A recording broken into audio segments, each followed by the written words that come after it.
Le livret A.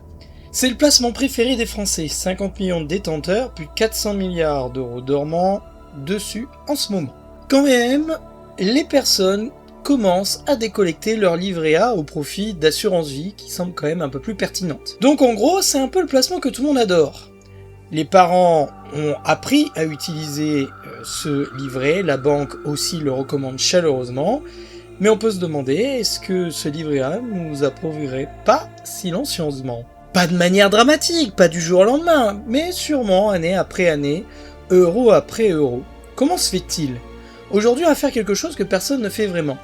Comparer honnêtement, chiffres à l'appui, le livret A et par exemple des ETF sur 20 ans. Et c'est pas pour diaboliser le livret A, ni pour vendre quoi que ce soit. C'est juste pour comprendre, mathématiquement, ce qui se passe. On va commencer par les bases. C'est quoi le livret A exactement ? C'est un compte épargne réglementé par l'État français. Son taux est fixé par le gouvernement. Bon, actuellement, il est de 1,5%. Ce taux change tous les 6 mois et il était à 0,5 il y a encore quelques années. Alors il y a des avantages quand même qui sont réels et indéniables. C'est-à-dire que le premier avantage, et c'est d'ailleurs pour ça que c'est le placement préféré, c'est que la sécurité est totale. L'argent est garanti par l'État et tu ne peux pas perdre un centime. Quand même attention, l'État peut se servir de manière indirecte en faisant des prêts garantis sur la liquidité dont l'État dispose. Et si vous le mettez sur un livret A, l'État le dispose. Mais on ne peut normalement pas perdre un seul centime. Le deuxième avantage, c'est que c'est extrêmement liquide. Si vous voulez retirer 500 € ce soir, aucun problème, l'argent est disponible à tout moment. Bon, le troisième avantage, c'est qu'il n'y a aucune fiscalité. C'est-à-dire que les intérêts du livret A sont totalement exonérés d'impôts et de prélèvements sociaux. C'est quand même relativement rare dans un État comme la France. Ces trois avantages sont précieux, et donc il y a forcément des situations où le livret A est exactement le bon outil. Mais ça, on en parlera à la fin. Il y a un problème dont on n'a pas vraiment évoqué, c'est que le plafond du livret A est de 22 950 €.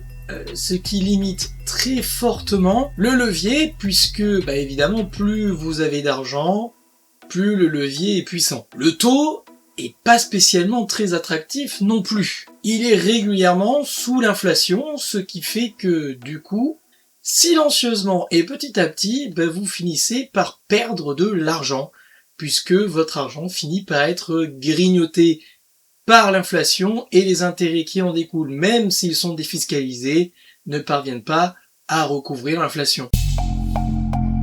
Les ETF, ou ce qu'on appelle les fonds indiciels cotés. Alors un ETF, c'est un panier d'actions qui réplique la performance d'un indice boursier. L'ETF MSCI World, par exemple, regroupe les 1500 plus grandes entreprises mondiales. Apple, Microsoft, LVMH, etc. Une seule ligne d'investissement. C'est-à-dire que quand tu achètes un ETF pour 50 €, tu deviens directement copropriétaire de 1500 entreprises réparties sur 23 pays. Alors ses caractéristiques principales, c'est que déjà il y a un rendement historique, sur les 30 dernières années par exemple, le MSCI World a généré à peu près 8% de rendement moyen, de manière annuelle. C'est pas garanti par contre, c'est juste une référence historique. Les frais sont plutôt faibles, un ETF indiciel coûte entre 0,2 et 0,5, alors il y en a évidemment de bien plus chers, mais c'est quand même 10 à 20 fois moins cher qu'un fonds géré activement par une banque. La diversification est forcément automatique, car si on achète un ETF, on est exposé à des centaines d'entreprises et des dizaines de secteurs et de pays. Si une entreprise fait faillite, l'impact sur le portefeuille est infime. À la contrepartie, il y a quand même deux choses importantes. Les marchés, ça fluctue, et le portefeuille peut baisser, parfois beaucoup, 20, 30 ou 40%, même si notamment la diversification d'un ETF devrait compenser ça, mais il faut savoir que psychologiquement, c'est difficile à vivre et il faut le savoir. Deuxièmement, c'est pas liquide à court terme, c'est-à-dire que tu peux vendre quand tu veux techniquement, mais si les marchés sont en baisse, malheureusement, il faut cristalliser la perte. Alors, beaucoup aujourd'hui, et c'est une mode depuis quelques années, tout le monde recommande des ETF, le tout ETF, c'est passif, etc. Mais alors attention, parce que les ETF, ça reste quand même des actions, même si c'est un gros groupement et que le risque est dilué, ça reste quand même des actions, et les actions, ça reste quand même risqué. Alors, par exemple, il peut y avoir des risques comme une mauvaise allocation. Vous n'êtes pas à l'abri que, soi-disant, votre ETF est diversifié. La réalité, c'est si vous fouillez le fond, vous vous rendez compte que vous êtes très exposé à un secteur ou à un secteur géographique qui fait que finalement votre ETF n'est pas si diversifié et vous n'êtes pas, vous êtes plutôt à risque. Vous n'êtes pas à l'abri aussi de ce qu'on appelle la tracking error, c'est-à-dire que par exemple un ETF est censé répliquer et suivre un indice boursier. Par exemple, si vous avez un SP500 comme investissement, il est censé représenter les 500 valeurs américaines et représenter finalement l'augmentation. Il se peut que le fonds que vous disposez soit finalement en dessous de l'indice boursier dont il traque. Et malheureusement, la tracking error, c'est la différence entre la rentabilité réelle de l'indice et la rentabilité réelle de votre ETF.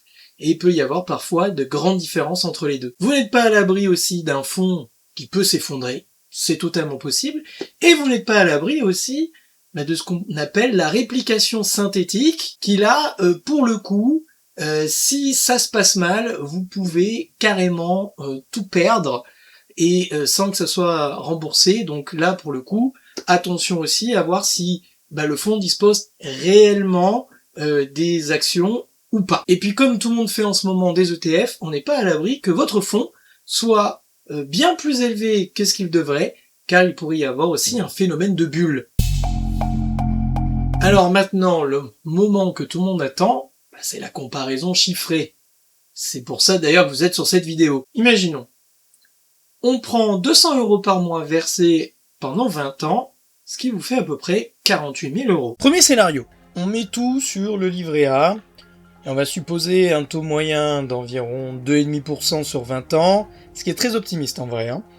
Bon, le résultat après 20 ans, c'est 62 000 €, le gain net sur 48 000, c'est 14 000. Ok. Scénario 2, on met tout sur le MSCI World via PEA. Donc, avec un rendement moyen de 8%. Donc après 20 ans, 118 000 €, le gain net sur 48 000, 70 000. Donc la différence entre les deux scénarios, c'est 56 000 €. Et ça, c'est le coût de l'inaction, le prix payé pour la sécurité du livret A sur 20 ans. Après, il va falloir être honnête sur la fiscalité. On part sur un PEA de plus de 5 ans, donc les plus-values sont exonérées d'impôt sur le revenu, donc tu paieras uniquement les prélèvements sociaux qui sont de, aujourd'hui, 18,6. Donc sur 70 000 € de gains, tu paies environ 13 020 € de prélèvements sociaux, et donc le résultat net après impôt en ETF, c'est environ un peu moins que 105 000 €, contrairement aux 62 000 €. La différence quand même est assez large, puisque c'est un peu moins de 43 000 €. Évidemment, c'est des chiffres que la banque ne t'a jamais parlé, et sur 20 ans, il faut comprendre que avec une inflation moyenne de 2% par an, on va dire moyenne, et il est évident que les 62 000 € auront un pouvoir d'achat d'environ 42 000 € plus tard. Si on fait la même chose pour l'ETF, on sera peut-être à légèrement moins de 70 000 €, donc il y a quand même un gros écart entre les deux. Je précise que dans mon exemple, on prend des ETF versus le livret A, mais ça ne veut pas dire qu'en gestion de patrimoine, je vous propose et je vous conseille d'investir exclusivement sur des ETF. Une gestion de patrimoine, vous vous doutez bien, est bien plus variée et c'est une organisation financière de votre patrimoine en entier, de votre gestion et de votre organisation dans la vie quotidienne. Évidemment, bien sûr que des actions, ça peut énormément performer, mais c'est aussi beaucoup plus risqué que d'autres actifs. Donc ça ne veut pas dire qu'il faut mettre 100% de son argent là-dedans. Vous devez vous demander quand on utilise un livret A et quand on utilise le reste, et vous avez bien raison. Est-ce que nous sommes anti-livret A? La réponse est bien sûr que non. Le livret A a quand même de sacrés avantages. Vous pouvez avoir de la trésorerie disponible à tout instant, il y a un petit taux d'intérêt et il est complètement défiscalisé. Donc rien que pour ça, le livret A peut être très intéressant dans tout ce qui concerne l'épargne de sécurité. En fonction des profils de risque, prévoyez entre 3 et 12 mois de salaire de côté en fonction, vous, de votre tolérance au risque. Mais évitez 0 quand même, parce que le jour où il vous arrive un problème, il ne faudrait pas que vous vendiez vos actions ou vos actifs à prix bradé. Évidemment, les ETF sont idéales pour tout ce qui est l'investissement à long terme. Sur un horizon de placement de 10 ans ou de 20 ans, les chances pour que vous perdiez de l'argent sont quand même minimes. Alors attention, il faut voir aussi, d'un point de vue macroéconomique et géopolitique, ce qui se passe.